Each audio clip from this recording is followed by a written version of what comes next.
Awaken, betrayer. Do you hear that? The bell is tolling. Hell hath no place for a devil now. Go, leave this place, for you are the Devil Aegis. Hey guys, I'm the developer of Devil Aegis, a solo dev trying to make his dream game. So what is Devil Aegis? Or rather, what should Devil Aegis be, right? You play as Lilith, a vampiric demoness who controls the world around her to fight other demons and vampires. Devil Aegis is a dynamic, fast-paced action game set in a destroyed world. You follow the story of a devil who betrays her own kind in search of power. You are neither the hero nor the villain, but a neutral evil feared by all alike. That would be my dream game, to build this world. But then I watched this video, and this video, and these videos, and I recommend you watch them too if you're as delusional as I am. Because what I learned is, don't make your dream game, which sucks, but is absolutely reasonable. I mean, I sat and wrote an entire campaign outline, all the powers, the villains. In my head, I was making the magnum opus. But taking a step back, I am one guy. It would take a big studio millions of dollars and probably many years to make what my vision is for Devil Aegis. So I took a slice of reality pie, and I am here to set some realistic goals for my game. First of all, while I am not scrapping the campaign idea, I am putting it on the back burner for now. Alright, just let a man be a little bit delusional, because I still want to make that campaign. The main focus for now, though, is to essentially remake and perfect the prototype I made for Devil Aegis. And what was the prototype, you ask? Well, imagine a fully destructible arena, waves of vampires, and a big bad boss fight at the end. And when you beat the boss, you get a buff, and you can take that buff into the next arena. It's simple. It has a score system with multipliers and records your time to complete each level for the speedrunners out there.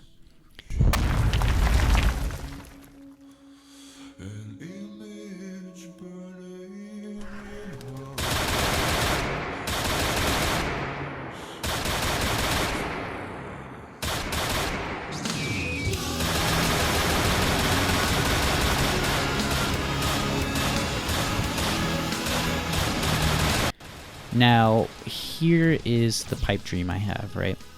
If I make all the enemies, the combat, the arenas, the hope is I will have enough content in the game that I can actually streamline making a campaign. So for now, I'm focusing really hard on making the player and enemy combat, and pretty soon after, enemy AI. That is mostly what I'll be working on for the bulk of these devlogs. Although, at heart, I am a storyteller. I love a good narrative, a twist, a betrayal. No matter what these indie YouTubers say, I just can't give up on making my dream. So, regardless of what version of Devil Aegis comes to fruition, I will find a way to tell a story, campaign or not. So I've set a long-term goal, right? Make an arena gameplay loop with all the powers and enemies, right? But what are the short-term goals? Well, what am I working on now? So if you've seen my previous video, you know that I've been working mostly on Lilith. I've been working on her powers, her controller, and most recently even adding live face capture for some realistic animations. But that's just the beginning. I plan on adding way more powers, 2 entire new modes to control her, all right? The first mode and next project, well, current project, I should say, is the Gunner. So you move twice as fast, you jump twice as high, and you blast enemies with magic pistols that you can summon from hell. The second mode is the Reaper. You take a scythe, hover off the ground, and reap souls of enemies. Switching between Witch, Gunner, and Reaper will grant different bonuses and interactions depending on the enemy, right? But making a controller that insane for weeks straight will be boring. So I will also be making a really cool new enemy on and off as well. A knight whose arms is controlled by inverse kinematics. Whenever physics objects enters his range, his arms will track it, and he'll slash right through them. Imagine throwing a boulder at him and he raises his sword and cuts it in half. I would probably crap my pants. Making that kind of enemy sounds like a really fun challenge, so expect a video on that in the next couple weeks. That's what I'm currently doing, right? The engine. I don't think I've ever said what engine I'm working on, but I'm using Unity 2022.3.55. I'm using the HD render pipeline version 14. So that's what I'm using currently.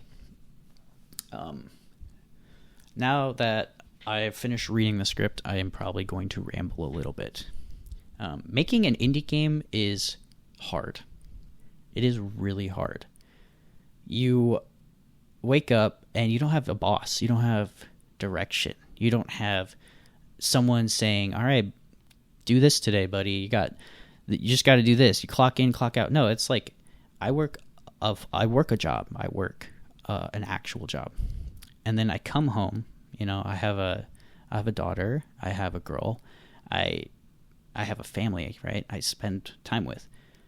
When I have free time, I get to work on my dream game, Devil Aegis. I'm not going to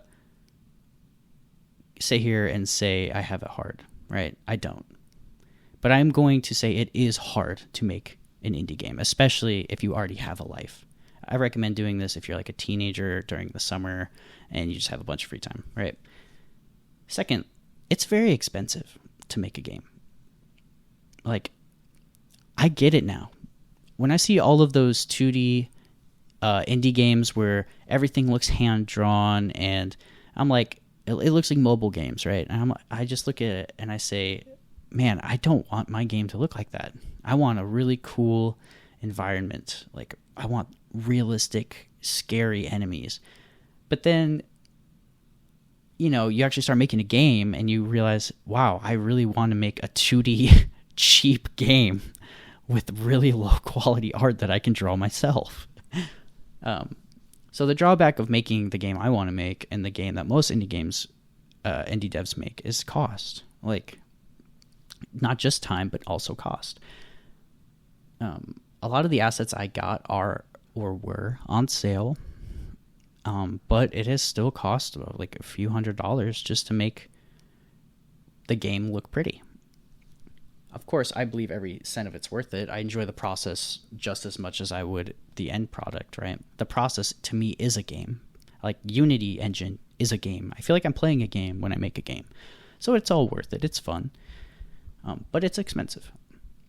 So, time and cost. And third, I would say direction.